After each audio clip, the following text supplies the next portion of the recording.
नमस्कार विद्यार्थी मित्रांनो, चला तर या ठिकाणी बघत आहोत आपण इयत्ता 7वी स्कॉलरशिपचं मॅथ्स आणि मॅथमधले आपलं लेसन चालू आहे मित्रांनो 21 dimension. What is the name of that lesson? The dimension, measurement of time, coins and currency notes. That's the lesson number 21, and we are going to learn that lesson. Before this video, we have already seen that 21.1. In this video, we are going to learn or solve exercise 21.2. So let's get started our video. So please, if you don't have subscribe the channel, so please subscribe the channel and like the button. Okay, so first question is here. A school arranged a trip and started on Saturday at 6:30 a.m. They returned the next day on Sunday at 8:50 p.m. What was the duration of trip? So बघा, एक trip आहे ती शनिवारी निघली सकाळी 6:30ला आणि दुसऱ्या दिवशी पोहोचली 8:15 PM ला, म्हणजे संध्याकाळी शनिवारच्या आपल्या रविवारच्या संध्याकाळी ती पोहोचलेली आहे. तर what was the duration of trip? तर ट्रिपचं मग ड्युरेशन काय असणार आहे ते आपल्याला सांगायचं आहे. तर मी या ठिकाणी बघा मित्रांनो, सॅटर्डेचे कोणती 6:30 AM ला, या 6:30 AM ला ती निघली. मला सांगा मग 6:30 AM ते संडेचे 6:30 AM किती तास होतील मित्रांनो? एक दिवसामध्ये एक दिवस किती तासाचा असतो? 24 तासाचा. इथे 24 आवर्स पूर्ण होतील. पण हे AM आहे मित्रांनो, AM to AM 24 आवर्स. पण हे काय म्हणते PM किती देवी? 8:15 PM. मग आपण काय करूया, 6:30 मध्ये पुन्हा 12 ॲड करूया, नाही की नाही? मग आपण PM जाण्यासाठी आपल्याला 12 ॲड करावं लागते, ते होईल 18:30. म्हणजे हे 24 घंटे आणि 12 घंटे म्हणजे झाले 24 आणि 12 किती झाले मित्रांनो? 24 आवर्स त्या दिवसाचे. म्हणजे सकाळी 6:30 ते 6:30चे 24 आणि संध्याकाळच्या 6:30 पर्यंतचे 12, म्हणजे असे मिळून ते झाले 36 आवर मित्रांनो. किती? हे 36 आवर्सचे ड्युरेशन झालं 6:30 पर्यंतचं मित्रांनो. पण त्यापुढं ते काय म्हणते 8:15 पर्यंत ते 8:15ला ते आलेले आहेत. म्हणजे 6:30 ते 8:15 पर्यंतचा आपल्याला कालावधी मोजायचा आहे. आपण डायरेक्ट 8:15 मधून 6:30 जरी कमी केले तरी आपल्याला जो काय कालावधी असेल तो मिळेल, तसा बी काढू शकतो आपण. बघा, 8:15 मधून 6:30 जर कमी केले आपण, तर बघा या ठिकाणी मित्रांनो काय होईल, इथं 5 नाही, इथं घ्यावं लागेल अगोदर 60 म्हणजे 75 मधून 0 गेला 5 अँड इथं राहतील मग 7 मधून 3 गेले 4 आणि इथं राहील 7 मधून 6 गेला 1 hours and 45 minutes. म्हणजे पुढचा कालावधी कोणता? हे 6:30च्या नंतरचा जो 8 कालावधी आहे तो त्या दोन्ही तासादरम्यानचा कालावधी किती आहे? 1 hours and 45 minutes. मग यामध्ये ॲड करा 36 + 1 hour and 45 minutes. मग हावर्समध्ये हावर्स ॲड करूया, मिनिटमध्ये मिनिट. इथे मिनिट काहीच नाहीत, मग 36 आणि 1 37 हावर्स मित्रांनो. किती? 37 हावर्स होईल आणि मिनिटं राहतील 45 मिनिट्स. बरोबर. आता 45 मिनिट हे झालं आपलं राईट आन्सर. हे काय आन्सर रॉंग नाही आहे, हे राईट आपलं आन्सर आहे. पण असं 45 मिनिट्स दिले का? 37 हावर्स कुठं दिले का? इथं दिले, इथं पण दिले. इथं 47 हावर्स आणि 45 म्हणजे ते इथं हावर्स दिलेत बरोबर या दोन ठिकाणी, पण मिनिट 45 दिलेले नाही. मग आपल्याला 45 मिनिटला जर हावर्समध्ये करायचं असेल तर काय करणार आपण? जे मिनिट दिले मित्रांनो त्या 45ला 45 ॲज इट इज आणि डिवाइड मात्र 60 कारण की 1 हावरमध्ये 60 मिनिट असतात. मिनिट जर आपण याला जर डिवाइड केलं तर ते हावर्समध्ये कन्वर्ट होईल. मग काय होईल? 53 जा 45 आणि 54 जा 60 म्हणजेच काय होईल मित्रांनो? हे 37 हावर्स आणि 3/4 म्हणजे 37. इथं हावर्स लिहायची गरज नाही कारण हे टोटल हावर्समध्ये दाखवायचं आहे आपल्याला. 37 3/4 हावर्स. कारण हे जे उत्तर आलं तर मित्रांनो ते मिनिटामध्ये आलं तर आपल्याला हावर्समध्ये करण्यासाठी आपण मिनिटाला 1 hour म्हणजे 60 मिनिट डिवाइड केलं म्हणजे 3/4 ते आलेलं आन्सर आहे. मग इथं पुढं आपण हावर्स मांडू शकतो. म्हणजेच काय 37 3/4 हावर्स इतका कालावधी त्याला ड्युरेशन त्या ट्रिपला लागणार आहे. आपलं उत्तर असणार आहे 2 नंबरचं मित्रांनो. आशा करतो आपल्याला हे उत्तर समजलं असावं. काय करायचं मित्रांनो? सारे सोपं बघा. शनिवारी सुरुवात झाली, रविवारी पोहोचले, मग सकाळचे 6:30 ते रविवारचे सकाळी 6:30 एका दिवसामध्ये 24 तासाचं अंतर म्हणजे हे 24 तास झाले मित्रांनो. हे किती झाले? हे 24 तास झाले मित्रांनो. बरोबर. सकाळ ते सकाळ. आपल्याला संध्याकाळपर्यंत जायचं आहे. आपल्याला काय करायचं आहे? संध्याकाळपर्यंत जायचं आहे. मग संध्याकाळी म्हणजे सकाळपासून तर संध्याकाळपर्यंत 12 आवर्सचा टाईम असतो. 6:30 सकाळी 6:30 ते संध्याकाळी 6:30पर्यंत. पण आपल्याला परत तितक्यानं आपण गेलोच आहोत तेव्हा आपल्याला टाईम मिळाला 6:30, बरोबर. पण आपल्याला हे जे कालावधी काढायचा होता 6:30 ते 8:15 दरम्यान किती मिनटं होतात, तो 1 आवर्स आणि 45 मिनटं आपण असे काढलेले आहेत. त्यावरून आपलं उत्तर आलं 37 हावर्स 45 मिनिट. मग या मिनटाला आपण काय केलं आहे, हावर्समध्ये कन्वर्ट करायचं म्हटल्यावर त्याला हावर्सनं डिवाईड करूया, म्हणजे 60 मिनिटनं डिवाईड करूया. 60 मिनिटनं डिवाईड केल्यानंतर आपल्याला उत्तर आलं 3/4. म्हणून 37 3/4 हावर्स हे आपला आन्सर झालेलं आहे मित्रांनो. लक्षामध्ये.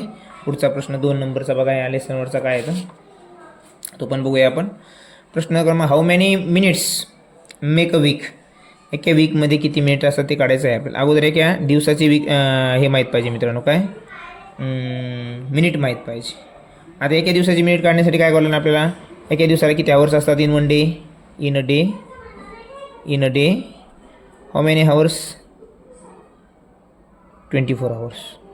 24 हावर्स आणि मिनिट किती, मग ते मिनिटमध्ये कन्वर्ट करायचं म्हणजे काय 16 मल्टिप्लिकेशन जर केलं तर आपल्याला मिनिट मिळते एका दिवसाची, आहे की नाही.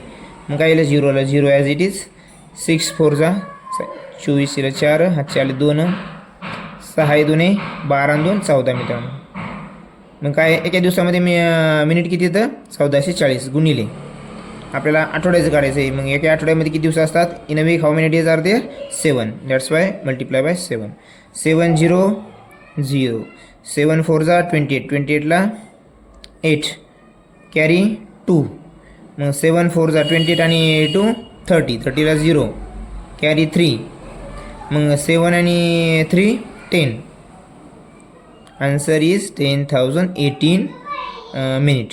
मिनिटमध्ये आन्सर पाहिजे ना आपल्याला, मिनिटमध्ये जे आन्सर येईल ते काय मिनिटमध्ये, कारण आपण आन्सर मिनिटमध्ये काढलेलं आहे. म्हणजे आपलं आन्सर कोणतं आहे 2 नंबरचं. हे काय एवढा कठीण प्रश्न नाही, त्यामुळे जास्त काही याच्यामध्ये वेळ घालवण्यात अर्थ नाही मित्रांनो. पुढच्या प्रश्नाकडे बोलूया आपण. बघा, how many seconds make a day.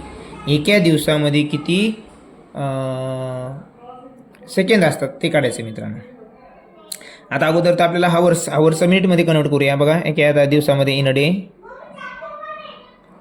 A day how many hours guys 24 hours.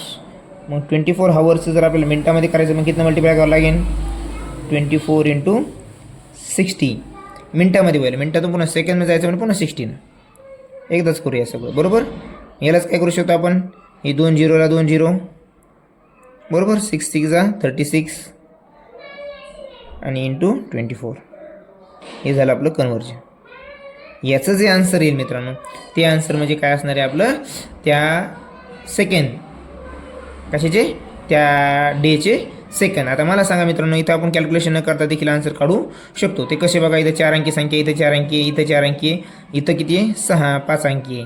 मला सांगा 4 अंकीचा जर गुणाकार आपण 2 अंकी संख्या करायला लागल्यानंतर उत्तर ते 4 अंकीमध्ये येईल का, कसंच शक्य नाही. फक्त इथं 1 जर आला असता 2 3 4पर्यंत, तर 3पर्यंत समजा, तर हे आन्सर राहिलं असतं मात्र 4 अंकीमध्ये. पण इथं आलेले 24 बघा, ह्या दोन्हीचाच गुणाकार जर केला तर आपल्याला 4 अंकी संख्या मिळेल. मग हे 2 शून्य ॲड केल्यानंतर वाढेल ती लक्षामध्ये. त्यामुळे इथं देखील आपण कटाकटी हे आपलं उत्तर असू शकत नाही 4 अंकी, हे असू शकत नाही, हे असू शकत नाही. या मार्गाने जरी गेलो आपण तरी आपलं उत्तर मिळून जातं हे आपलं राहिलेलं.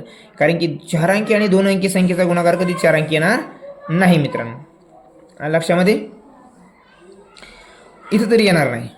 म्हणून हे आपले 3 उत्तर आपण गाळू शकतो. किंवा तुम्ही सम ऑफ डिजिट देखील लावू शकता लक्षामध्ये. मग 2 आणि 6 किती, 2 आणि 4 6, 6 आणि 9, 9 चौक 36, 36 म्हणजे किती 9.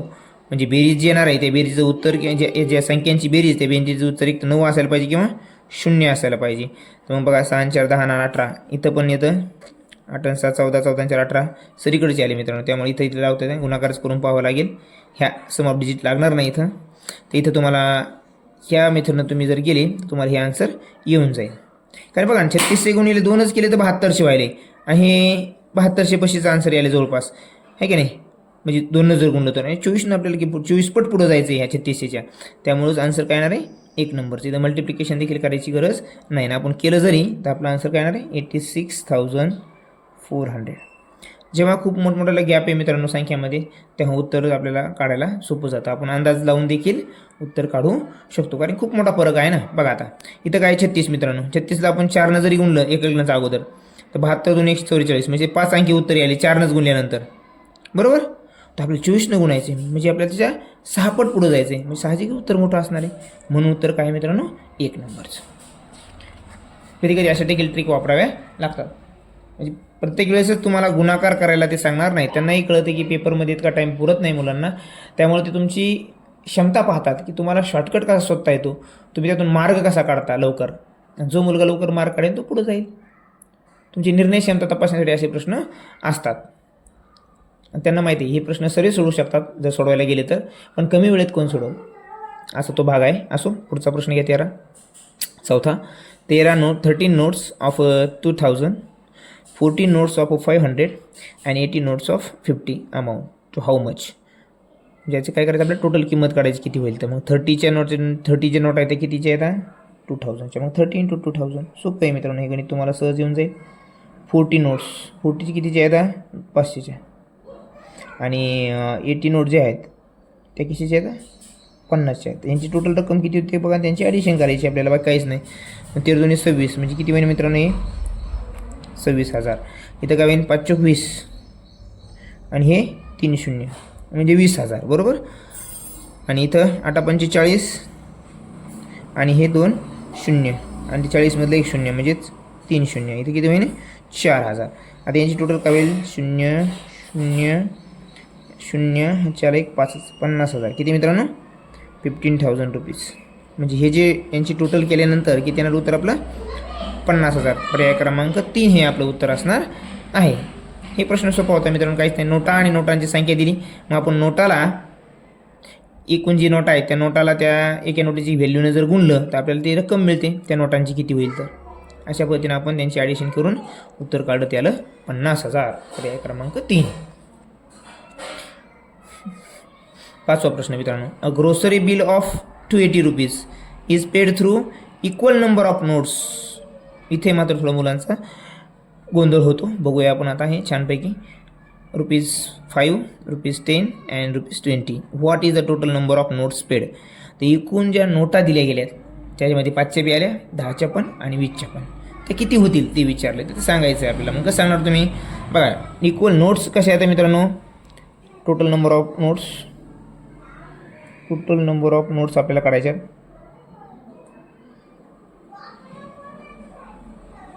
बरोबर.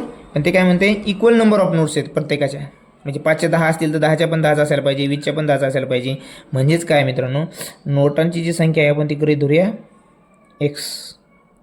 Late the number of notes is equal to x, बरोबर. त्या सर्व सारख्या असल्यामुळं मग काय होईल मित्रांनो, आता आपण व्हॅल्यू कशी काढत असतो मित्रांनो, मागच्याच गणितामध्ये बघितलं आपण. नोटांची जी संख्या आहे त्याला जर त्या नोटाच्या रकमेनं गुणलं, म्हणजे एक नोट जर 5 रुपयाला असेल तर 5च्या नोटा जर 5 असतील तर 5नं 5ला गुणल्यावर आपल्याला ती रक्कम मिळेल 5ची किती तयार होती. तर मग इथं काय करावं लागेल, 5ची रक्कम करण्यासाठी 5नं त्या xला गुणावं लागेल. का बरं, कारण x नोटांची संख्या आहे ती माहीत नाही आपल्याला, म्हणून 5 × x अधिक 10 × x अधिक 20 × x बरोबर त्यांनी दिलेलं आहे 280. ही रक्कम म्हणजेच काय मित्रांनो 280. आणि यांची जर बेरीज केली तर आपल्याला x व्हॅल्यू मिळणार आहे. आणि xची मिळाल्यानंतर आपण नोट किती आहेत त्या सहज सांगू शकतो. बघा 5 × x 10 × x आणि 20 × x बरोबर 280. मी तर किती होईल 10 आणि 20 30 आणि 5 35x. किती मित्रांनो हे 35x होईल. आणि 35x बरोबर किती आहे 280. इथंच काटाकाटी करूया आपण. 35 2 70 आणि 70 2 140 बरोबर. मग x बरोबर काय आहे मित्रांनो 8 येईल. किती येईल 8. काटाकाटी जर केली तर तुम्ही करून पहा. बघा 35 चौक किती आलं मित्रांनो 140. मग 140चे दुप्पट 180 आहे, म्हणून 35 8 x 280 म्हणून x बरोबर 8 आलं. आता हे मला सांगा, हे सर्व नोटांची जी संख्या आहे ती सारखी आहे मित्रांनो.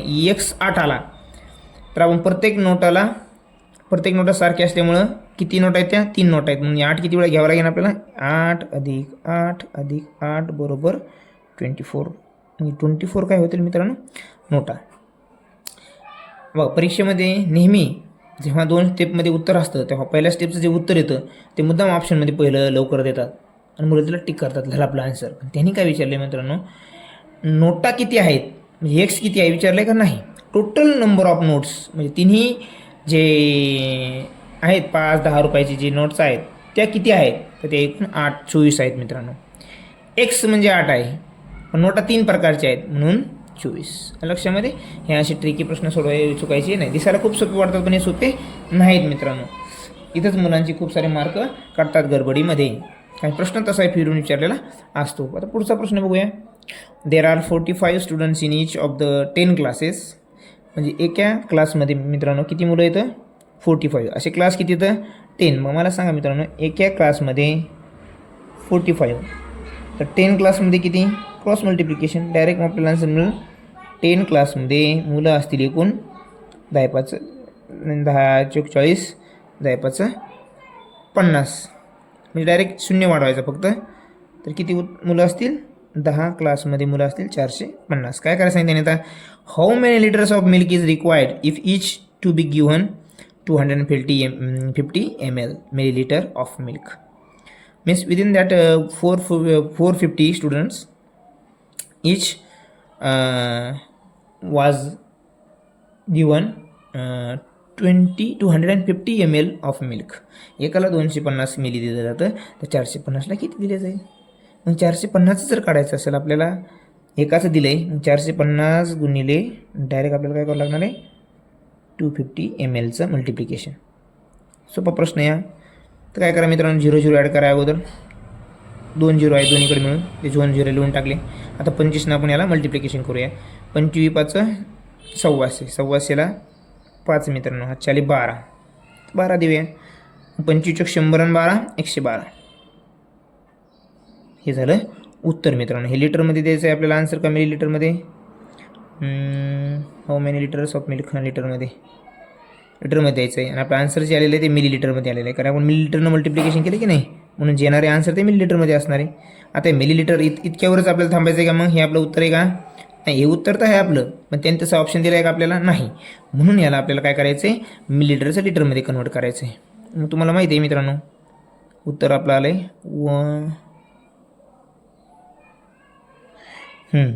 हे आपलं उत्तर आहे मिलीलिटरमध्ये. आणि लिटरमध्ये जर कन्वर्ट करायचं असेल तर मित्रांनो तर लिटरमध्ये किती घर इकडे आलोत आपण 3 घर इकडे आलोत बरोबर. किती 3 ते मिलीलिटरपासून का 4 घर आलोत बघा. इथं ते तुम्हाला चार्ट माहीत असायला पाहिजे. मिली सेंटी डेसी आणि लिटर 1 2 3 घरं म्हणजे किती आपण डिवाईड करणार याला 1000 किती ना 1000. लहानाकडून मोठ्याकडे जाताना आपण काय करतो मित्रांनो कधी डिवायडेशन करतो म्हणून या ठिकाणी आपण डिवायडेशन करायलो. ते बी हजारचंच का बरं कारण मिलीलिटरचं लिटरमध्ये जायचं आहे आपल्याला 1 घर 2 घर 3 घरं आपण इकडे सरकायचं आहे आपल्याला डावीकडं म्हणून डिवायडेशन करायचं आहे. आलं मग बघा 1 0 कटला 1 0 कटला हा 0 कटला हा 0 कटला. आता हा 0 राहिला मित्रांनो. तो हा 0चं डिवायडेशन करत असताना जर डिवायडेशनमध्ये 10चे मल्टिपल असतील तर ते डावीकडे सरकत असतात. मी एकच 0 शिल्लक राहिला म्हणून एक घरीकडे सर्कल म्हणजे आपलं जे उत्तर येणार आहे ते 112.5 हे आपलं उत्तर असणार आहे 3 नंबरचं. लक्षात मित्रांनो म्हणजे हे देखील उत्तर तुम्हाला समजलं असं गृहीत धरतो. व्हिडिओ आवडल्यास मात्र सबस्क्राईब करायला विसरू नका मित्रांनो. लक्षामध्ये सोपा प्रश्न होता. आता जाऊया आपल्या पुढच्या प्रश्नांकडे. जरा आपण थोडीशी सेटिंग आपल्या कॅमेऱ्याची बदलूयात कारण आता मी प्रश्न उभे घेतलेले आहेत.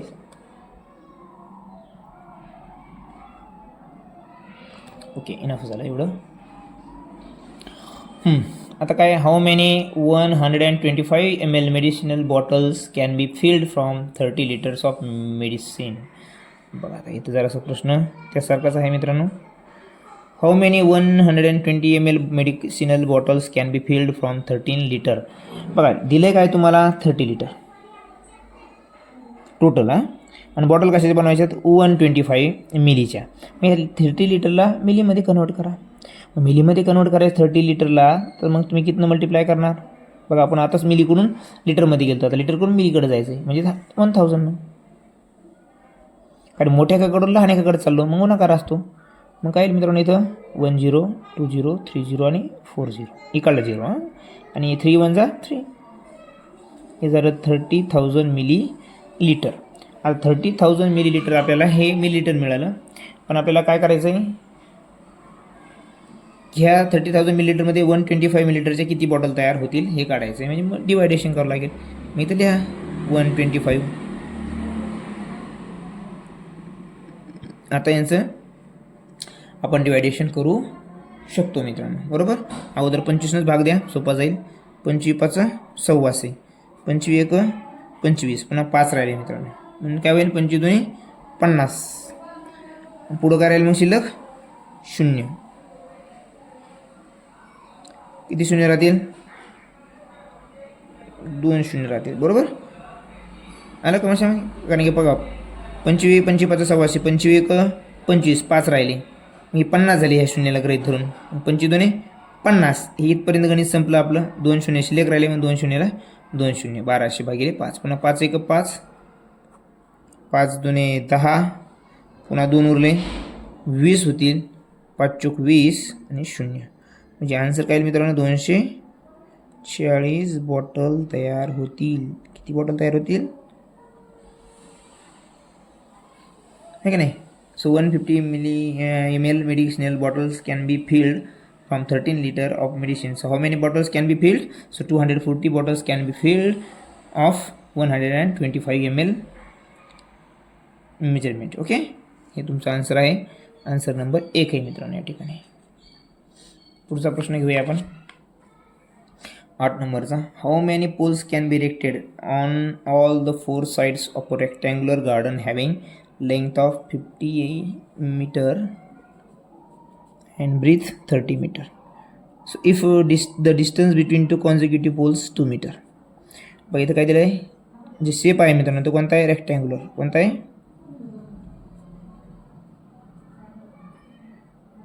रेक्टँग्युलर. काय गार्डन आहे, गार्डनची का, हां गार्डन आहे.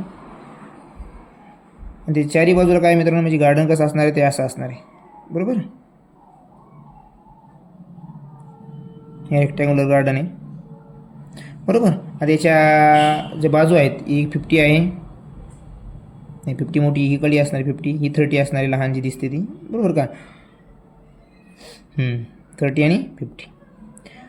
तर ह्याच्या चारही बाजूला having length, how many poles can be erected on all 4 sides. पूर्ण बाजूला काय करायचं, त्यांना पोल लावायचे, बरोबर. हे अशी 1 2 जे काय असेल त्याशी पोल लावत जायचं आहे. तर एकूण किती पोल लावले जातील, आणि 2 पोलमधलं अंतर आहे 2 मीटर मित्रांनो. एका 2 पोलमधलं अंतर काय, म्हणजे हा जो पोल आहे मित्रांनो, हा आणि हा पोल, याच्यामध्ये किती मीटर अंतरचं आहे, 2 मीटरचं अंतर आहे. तर एकूण किती पोल लागतील असा प्रश्न विचारला आहे.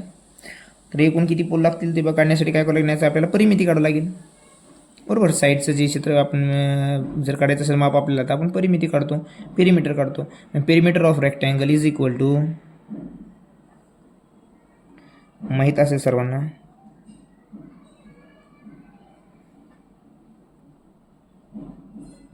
Perimeter of rectangle is equal to twice length plus breadth. Length किती आहे मित्रांनो, 80.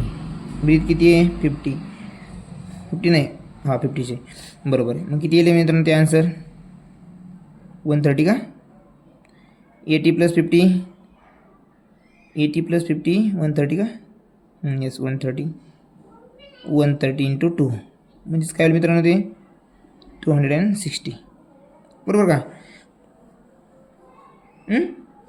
लेंथ प्लस ब्रीथ 80 का, ते नाही 50 आहे, सॉरी मित्रांनो, इथं सॉरी हां आपलं घेण्यात चुकलं. 50 आणि 30 आहे, 50 आणि 30 म्हणजे ते 80 होईल मित्रांनो. 82 जा 80 होईल, किती होईल 80 मित्रांनो. 82 जा 160, 82 जा 160 मीटर आहे का, हां मीटर. हे झालं मित्रांनो टोटल डिस्टन्स, म्हणजे हे चारही बाजूंचं जे डिस्टन्स आहे ते 160. आणि मग 160मध्ये त्या पोलचं अंतर जे आहे ते 2 मीटर आहे. किती आहे, 2 मीटरचं आहे. तर मग 160मध्ये 2 मीटरचे किती पोल तयार होतील किंवा बसतील किंवा किती इरेक्ट राहतील, how many poles can be erected within this 160 metre distance. Let's we see, 2 1 2 and 2 8 16 and this 0. Okay, 80 means we can be erected 80 poles between that 160 distance. लक्षामध्ये 80 पोल्स आपण ह्या पूर्ण याच्यामध्ये मांडू शकतो. लक्षामध्ये आन्सर सोपं आहे. पुढचा प्रश्न घ्या. काय म्हणतो तो? अ ड्रामा का हां drama started at 7:40 PM and ended at 12:50 hours. So how long did it last? बघा आता हा पी एम आहे मित्रांनो. हे 7:40 काय आहे? PM. 7:40 PM म्हणजेच काय मित्रांनो? 24 hours 12 आणि 7 19 आहे की नाही. मग 90 आणि हे 40 हे पी एममधला टाईम आहे. आणि चालला आहे किती ते? Ended at 22.50 hours. मग आपण मोठी संख्या वर घेत असतो आणि लहान खाली. त्यांचं वजाबाकी करा. तो किती चालतो आहे ते आपल्याला कळून जाईल. लक्षामध्ये इथं काहीच करायचं नाही. मोठा अंक वर लिहायचा, लहान अंक खाली लिहायचा आणि त्यांची सबट्रॅक्शन करायची. सबट्रॅक्शन कशी करायची? 5 - 0 5. आता इथून मायनस होऊ शकत नाही. इकून घ्या. हे हावर्स आहे मित्रांनो. हावर्सचं मिनिटमध्ये होताना 60 घ्यावं लागतं. म्हणजे 60 आणि हे 15 75 डायरेक्टली तुम्ही 5 - 0 5 7 - 4 3. इथं राहील 21 मित्रांनो. किती? 21मधून 19 गेले 2 hours राहिले. म्हणजेच काय तर जो ड्रामा आहे तो ड्रामाचा डिस्टन्स आहे तो किती वेळ चालला? How long did it last? How long did he take the time to finish that drama? So 2 hours and 35 minutes. हे असं आन्सर आहे सोपं. इथं फक्त एकच महत्त्वाचं आहे मित्रांनो. मिनिटमधून मिनिट वजा करताना वरचे मिनिट जर लहान असतील तर आपण जो कॅरी घेतो तो हावर्स करून घेतो. आणि हावर्स करून मिनिटकडे जायचं म्हटल्यानंतर हावर्सचं मिनिटमध्ये कन्व्हर्ट करायचं आणि हे मिनिट ॲड करून सबट्रॅक्शन करायचं आहे. सोपं आहे. स्कॉलरशिपचे अर्थात तुम्ही असल्यामुळे तुम्हाला एवढं बारीक माहिती असणारच आहे. तरी पण लक्षात असू द्या. हां नैना has 800 rupee notes, 10 rupees notes and 20 rupee notes. बघा ही नैना जी आहे ना हिच्याकडं 8 ह्या ज्या नोटा आहेत त्या 100च्या आहेत. प्रश्न तसा दिला त्यामुळे कळायला जरूर अडचण ते वाचण्याला व्यवस्थित वाचले कळून जाईल. 10 rupees नोट. मग 10चे किती रुपये आहेत? नोटा आहेत 10 आहेत. अँड 20च्या किती आहेत? 20 रुपीजच्या आहेत 20 नोटा. तर how much money does she have? त्याच्याकडे किती रुपये असतील ते काढायचं आहे आपल्याला मित्रांनो इथं. मग आता 8 1 जा 8 आणि 2 0 ॲड करायची. सोपं आहे. इथं 1 1 जा 1 आणि 2 0 ॲज इट इज. इथं 20 × 20 2 2 जा 4 आणि 2 0. आता यांची जी ॲडिशन येईल ती किती येईल? 0 0 13. किती मित्रांनो? 1300 या ठिकाणी उत्तर असणार आहे. हे आपलं तुमचं 2 नंबरचं उत्तर ह्या ठिकाणी बरोबर असणार आहे. बरोबर. प्रश्न सोपा होता, काय अडचण नव्हती. फक्त तुम्हाला काय करायचं? नोटा आणि त्यांची संख्यांचा गुणाकार बरोबर ती रक्कम. बरोबर. 800च्या नोटीस बरोबर म्हणून 800 रुपये. 10च्या 10 म्हणजे 100 आणि 20च्या 20 नोटा होत्या म्हणजेच 20 × 20 400 रुपीज. लक्षामध्ये. पुढचा प्रश्न बघूया. 11 नंबरचा प्रश्न काय आहे बघून घ्या एकदा. इक्वल नंबर ऑफ नोट्स मात्र मित्रांनो इथं पण इक्वल आहेत त्यामुळे एक्स येईल. म्हणजे 5x 20x आणि 50x असं तयार होईल. आणि त्यांची जी नोटा आणि त्यांची जी संख्या मिळून रक्कम तयार होते 4500. मग what is the number of each of the denomination of notes? प्रत्येक नोटीची संख्या आपल्याला काढायची आहे. तर काढूया. बघा. सो लेट नोट बी एक्स आणि ती इक्वल आहे म्हणजेच काय होईल? 5 × x अधिक 20 × x अधिक 50 × x असं जर आपण केलं नोटा आणि त्या नोटाची संख्या तर आपल्याला किती रुपये मिळणार आहेत मित्रांनो? सर्वांची मिळून 5400. मग इथं किती घ्यायची? 75 होतील मित्रांनो. 75x. कारण की नोटांची संख्या सर्व म्हणजे 5च्या 20च्या आणि 50च्या एक्सच असणार आहे सारखीचे म्हणून एक्स घेतले आणि सर्वांकडे एक्स लिहिला आपण. बरोबर. आणि सगळ्यांची रक्कम मिळून किती आहे मित्रांनो? नोटा आणि त्यांच्या नोटांच्या व्हॅल्यूची 450 नाही 4050 सॉरी. आता आपण डिवायडेशन करूया. इथं 25 न करूया अगोदर. 25 × 75 25 × 25 उरले 20 पुन्हा 25 × 8 200 आणि हे 0, बरोबर. आता इथं काय होईल, 3 1 3, 3 6 18, ते एक्स तर राहणारच आहे आपल्या मित्रांनो, एक्सला एक्स 60, एक्स बरोबर किती आलं मित्रांनो 16. त्यांनी काय विचारलं आपल्याला या ठिकाणी, तिन्ही नोटांची संख्या किती आहे ते विचारलेलं नाही. त्यांनी विचारलं या ठिकाणी इच प्रत्येक नोटाची संख्या किती आहे, म्हणजे 5च्या नोटांची संख्या 60, 20च्या नोटांची संख्या 60, 50च्या नोटांची संख्या 60, तेव्हा ती रक्कम तयार होते मित्रांनो. ही सर्वांची टोटल विचारले का नाही, म्हणजे उत्तर काय जे आलं आहे तेच उत्तर इथे विचारलेलं आहे. मागच्या प्रश्नामध्ये काय विचारलं होतं, टोटल नोटांची संख्या आहे, ते वाचायचं बरोबर मित्रांनो. इथे बघा, each of the denomination of the notes, प्रत्येकाची सांगितली, प्रत्येकाची 60 आहे, तिन्हीची नाही विचार. प्रश्न क्रमांक 12 आहे मित्रांनो, 12th number question. Newspapers were delivered at Rani's residence during the month of May. Month कोणता आहे मित्रांनो, मंथ आहे मंथ मे, आणि मे जो असतो तो मित्रांनो किती दिवस असतो, 31 days, बरोबर. ही आपली प्राथमिक माहिती. पुढं काय म्हणते बघा, the price of a newspaper from Monday to Friday, म्हणजे मंडे टू फ्रायडे जे आहे मित्रांनो, मंडे टू फ्रायडे हे जे आहे, मंडे टू फ्रायडे किती वार व्हायलेत मित्रांनो, ते मंडे, ट्यूजडे, वेनसडे, थर्सडे आणि फ्रायडे, म्हणजे 5 वार आहे की नाही. त्यांची ह्या टायमाला जी रक्कम आहे, जी किंमत आहे त्या पेपरची 3 रुपये मित्रांनो. किती आहे, फक्त जस्ट 3 रुपीज. किती, 3 रुपीज. अँड वॉज 3 रुपये, and that for Saturday and Sunday. आता सॅटर्डे अँड संडे जे आहे, सॅटर्डे अँड संडे या 2 दिवसासाठी 5 दिवस 3 रुपये आहे, आणि 2 दिवस जे आहे सॅटर्डे अँड संडेसाठी ही 5 रुपये आहे मित्रांनो किंमत, बरोबर. सो 1 मे वॉज संडे, तर ह्या महिन्यातला फर्स्ट डे जो आहे तो संडे आहे. ही माहिती खूप महत्त्वाची आहे, याच्यावर आपण उत्तर सहज काढू शकतो मित्रांनो. मग आता पहिला जो वार आहे 1 मे, तो आहे संडे का, हां यस संडे. तर बघा मित्रांनो, 31 डेचा जर महिना असेल, ही गोष्ट आपल्याला माहीत असेल, जनरल नॉलेज आहे की नाही. तर 1 तारीख, हे 2 तारीख आणि 3 तारखेचे वार हे मात्र किती वेळा येतात मित्रांनो, 5 वेळा येतात. किती वेळा येतात, 5 वेळा येतात, बरोबर. किती वेळा येतात, 5 वेळा येतात ही वार, समजलं.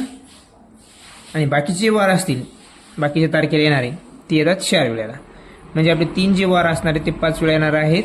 पण या ठिकाणी आपल्याला काय दिले, फक्त शनिवार आणि रविवारचीच किंमत त्या पेपरची आहे 5 रुपये. तर मला सांगा मित्रांनो, जर संडे जर 5 वेळा येत असेल तर सॅटर्डे 5 वेळा येईल का, नाही, तो माग आहे. त्याच्या पुढचे फक्त 1 2 3 तारखेचे वारच फक्त 5 वेळा येतात. म्हणजे फक्त हे संडे, हा जो मंडे असेल तो मंडे आणि ट्यूजडे, हे जे वार आहेत हे 3 वार मात्र 5 वेळा येणार. किती वेळा येणार, हे 5, ह्या पण 5 आणि ह्या पण 5 वेळा येणार मित्रांनो, बरोबर. आणि मग 5 वेळा येणार आहे, आणि सॅटर्डे किती वेळा येणार मित्रांनो, 4 दिवस, 4 दिवस येणार आहे तो. मग काय होईल, आपण अगोदर सॅटर्डेची किंमत काढून घेऊया. सॅटर्डे जेवढे आहेत तेवढे सॅटर्डेला तो 5 रुपयांना पैसे देतो. किती रुपयांना पैसे देतो, 5 रुपयाने. मग ती किती रुपये मित्रांनो, 20 रुपये होतील, बरोबर. संडे हा 5 वेळा येतो, पण संडेची किंमत पण किती आहे, प्राईस त्या पेपरची 5 रुपये आहे, सॅटर्डे आणि संडेची, बरोबर. मग या ठिकाणी पण संडे जे आहेत मित्रांनो, या ठिकाणी संडे मात्र 5 वेळा आहेत, म्हणून काय करावं लागेल आपल्याला, 5 गुणिले 5 करावं लागेल, बरोबर. मग आता किती वेळ मित्रांनो याचे, हे 45 रुपये होतील या 2 दिवसांची, आलं लक्षामध्ये. पण मंडे जो आहे, मंडे पण किती वेळा येतो मित्रांनो, सॅटर्डे 4 वेळा येतो, पण त्याची प्राईस 3 रुपये मित्रांनो, 4 ते 12 येईल. किती, सॉरी या ठिकाणी 12 येईल. सॅटर्डेची जी प्राईस आहे मित्रांनो त्या ठिकाणी ती किती येईल, 12 येईल, का बरं. आणि बाकी सर्व जे संडे आणि सॅटर्डे किती, हां सॅटर्डेला 5 आहे का, सॉरी सॅटर्डेला पण, हां सॅटर्डेला 5 आहे मित्रांनो, बरोबर आहे, पहिलेच बरोबर आहे आपलं. सॅटर्डेला 5 म्हणजे 20 रुपयेच राहतील. किती, 20 रुपयेच राहणार आहेत सॅटर्डेचे, आणि संडेचे पण 5 5 25 मित्रांनो, किती 25 रुपये राहतील, बरोबर. संडे 5 दिवस येतो, का बरं, कारण की पहिल्याच मेला 5 संडे आहे, आणि संडे हा पहिल्या तारखेचा, दुसऱ्या तारखेचा, तिसऱ्या तारखेचे वार हे 5 वेळा येतात. पण आता हे जे 2 वार आहेत मित्रांनो उरलेले, मंडे आणि ट्यूजडे, हे 5 वेळा जरी येत असले, त्यांची प्राईस किती मित्रांनो आहे की दिवसाची 3 रुपये ते पेपरची प्राईस. म्हणून काय होईल, मंडेची जी रक्कम येईल मित्रांनो, ती मंडेची येईल 5 वेळा आहे असू द्या, 5 गुणिले 3 तो पेपर मंडेचा 3 रुपयालाच मिळतो, 15 रुपये. ट्यूजडे जरी आपला किती 5 दिवस येतो की नाही मित्रांनो, 5 गुणिले 3 बरोबर 15च राहील त्याची पण किंमत बरोबर. आता 5 दिवस येणारे वार संपले आपले बरोबर. हे 2 वार तर संपले आपले या ठिकाणी. आणि म्हणजे सॅटर्डे, संडे, मंडे आणि ट्यूजडे संपले. राहिलं काय मित्रांनो, वेनसडे. सांगा मला परत काय राहिलं आपला, वेनसडे राहिल्यानंतर थर्सडे आहे की नाही, आणि फ्रायडे. आता हे 4 जे उरलेत वार मित्रांनो आपले, चारी जे वार आहेत, हे 3 उरलेले वार, 3 हे किती दिवस येतात मित्रांनो, 4 दिवसाचे येतात. कारण फक्त 1, 2 आणि 3 तारखेचे वार काय होतात, 5 वेळा येतात 31 तारखेच्या महिन्यामध्ये. ते आपण ऑलरेडी काढलेले आहेत. मग आता हे 4 वेळा येणार, हे पण 4 वेळा येणार, हे पण 4 वेळा येणार. पण यांची रक्कम किती आहे, 3 रुपये. किती रुपये, 3 रुपये. मग किती वेळ मित्रांनो, हे 12 अधिक 12 बरोबर 12, हे होईल 36 मित्रांनो. किती, 36.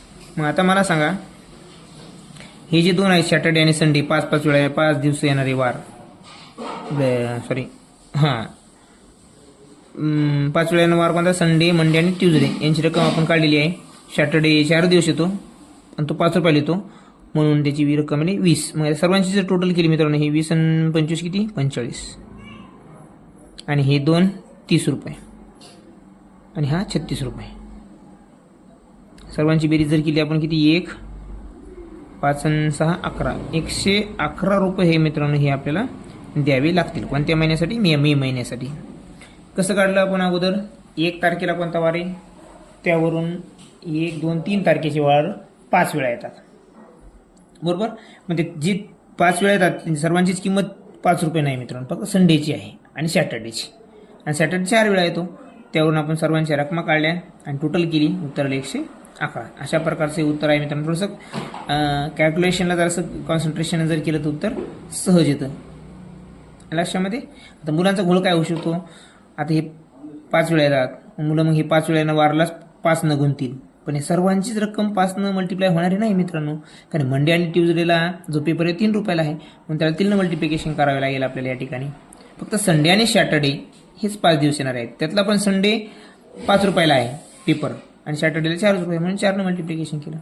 असं करून आपला आन्सर आला मित्रांनो 111 रुपये या महिन्यासाठी आपल्याला द्यावे लागतील. असो, आपल्याला समजलं असेल तर मित्रांनो लाईक सबस्क्राईब करायला मात्र विसरू नका. पुढचा प्रश्न घ्या आपला 13 नंबरचा. 978 coins of 50 पैसे each are converted into 70 coins. बघा या ठिकाणी 978 कॉईन आहेत मित्रांनो. किती पैशाचे ते, 0.5 पैशाचे. 0.5 म्हणजेच काय मित्रांनो, 50 पैसे आहे की नाही. म्हणजेच जर याचं जर 50 पैशाची कॉईन किती येतं, 978. म्हणजे रक्कम किती असणार पाहिजे, याच्या हाफ असणार पाहिजे. मग आपण काय करूया, 978ला डिवाइड बाय 2 करूया, म्हणजे आपल्याला जी रक्कम आहे ती कळल आहे की नाही. 0.5 म्हणजे 1/2. मग याला हेच डिवाइड बाय 2 म्हणजे काय, 1/2. या 0.5ला आपण 1/2 मध्ये कन्वर्ट करून दिलं. तर मग बे चौक 8, एक रिमाइंडर राहिला, 70 होतील, 8 16, एक राहिला परत 92 18, म्हणजे किती 489 रुपये ते आहेत मित्रांनो. टोटल जी रक्कम आहे ती किती असणार आहे, 489. तर ते काय म्हणतात, 17 कॉईन 2 रुपयाचे आहेत. मग 17 कॉईन 2 रुपयाचे म्हणजे किती रुपये झाले, ते 34 झाले मित्रांनो बरोबर. आणि 21 कॉईन जे आहेत ते 5चे आहेत, ते किती येतं, आणि 21 गुणिले 5 किती होईल, 105 मित्रांनो बरोबर. ती रक्कम झाली ती किती, 139. त्यातून येथून वजा करूया आपण ती आता, म्हणजे आपल्याला 10ची रक्कम किती आहे ती कळलं आपल्याला बरोबर. त्यांनी 10च्या नोटा चालत ना. The reminding amount into 10 notes. जे रिमाइंडर अमाऊंट जे उरल ह्या दोन्हीचे ॲडिशन करून ते 10च्या नोटीचं किती आहे, 10 नोटा ते काढायचे आहे आपल्याला. 0 5 350. मग 350 हे रुपये आहेत मित्रांनो, 10 मध्ये कन्वर्ट करायचे. मग 10चे किती नोटा होतील या 350 मध्ये ते करायचे आपल्याला. मग आपण 10 डिवाइड करूया. 10 = 10 × 30, 10 × 5 = 50, 35 नोटा मित्रांनो. ते काय म्हणतात, what is the total number of coins and notes after conversion. Coins किंवा नोटा एकत्र जर आपण गोळा केल्या तर किती होतील. आता पहिले आपल्याकडे किती सांगितलं त्याने 17, नंतर 21. मग आता बघा 17 अधिक 21 अधिक हे जे 10चे किती 35. या दोन्हींची टोटल किती आहे 3 ते काढायची आपल्याला. मग आता काय 5 आणि 1 6, 6 आणि 7 13, 13 3 हा 4 1, 3 आणि 1 4, 4 आणि 2 6 आणि 1 7. 73 रुपये. ही 73 रुपये नाही, सॉरी 73 नोटाची टोटल येते. टोटल नंबर ऑफ नोट्स किती मग, total number of notes is equal to 73. हे झालं तुमचं आन्सर.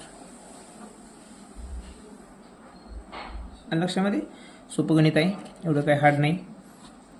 आशा करतो तुम्हाला ते समजलं असावं. जे तुम्हाला कठीण वाटलं त्याचा स्क्रीनशॉट काढा आणि एकदा सराव करा, येऊन जाईल. बघा 14 नंबरचं गणित आहे. The weight of 1 gross books of the same type is 36 kg and what is the weight of such 12 books. आपल्याला एक ग्रॉस म्हणजे काय माहीत पाहिजे मित्रांनो, तेव्हा आपल्याला आन्सर काढू शकता येतो आपल्याला. मग 1 gross is equal to 12 dozen. किती आहे मित्रांनो ते 12 डझन. म्हणजे ही जी वेट आहे ते 12 डझनचं आहे. मग 12 डझनला किती मित्रांनो, बघा सोपं आहे. 12 डझनला 36 kg आहे. तर 1 डझनला किती, सोपं आहे, क्रॉस मल्टिप्लिकेशन. लक्षामध्ये मी इथं काय होईल 36 divide by 12. 1 dozen is equal to, बरोबर 12 36, 3 kg. मग 1 डझनला त्यांनी आपल्याला ते विचारले 1 डझनला किती. 1 डझनला किती, 12 बुक म्हणजेच किती मित्रांनो 1 डझन.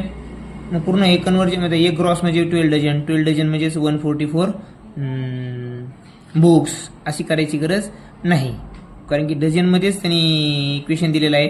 उत्तर पण डझनमध्ये विचारले. फक्त 12 बुक्स म्हणजेच काय 1 डझन हे माहीत असायला पाहिजे आपल्याला. मग 1 डझन बरोबर 3 kg.